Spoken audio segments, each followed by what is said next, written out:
My name's Wylie. I'm a co-founder at Rebel Rabbit.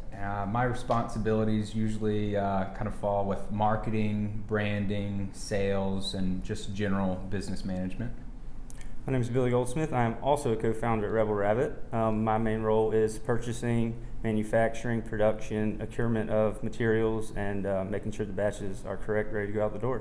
Rebel Rabbit is a cannabis-infused seltzer, and it's positioned as a alcohol alternative. All of our products are infused with federally compliant hemp-derived cannabinoids.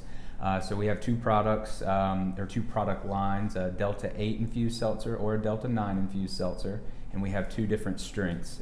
We call the wild hair our full strength, and the mild hair is our half strength. THC is found in marijuana and cannabis, and it's also found in hemp in small amounts. The difference between our product and regulated products you find out west, California, Colorado, in dispensaries, is that ours comes from hemp, making it federally compliant under the 2018 Farm Bill.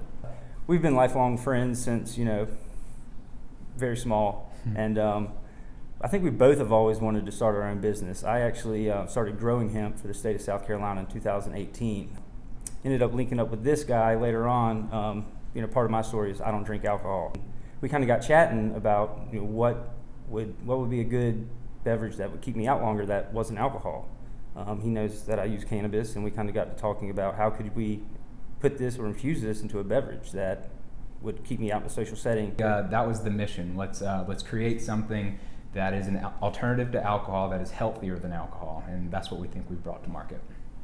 So really all started in Pierce's basement with some small brew equipment and some flavor extracts.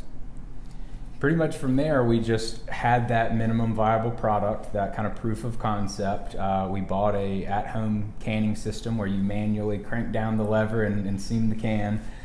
We took it around some shops around Greenville, and they literally let us just basically write Delta-8 infused seltzer on the can and leave it out on the shelves to see if people would try it.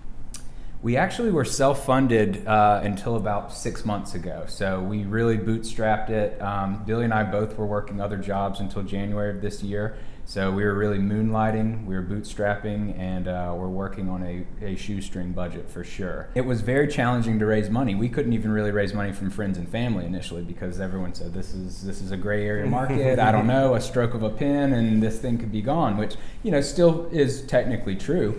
But once we launched, we were able to see how many different types of people were buying it and what they were using it for, and we knew that we had something there. We're at a local brewery here in Greenville, and we're on a fairly small brew system compared to what a lot of other breweries and manufacturers use. It is a much larger scaled operation than a lot of other people have.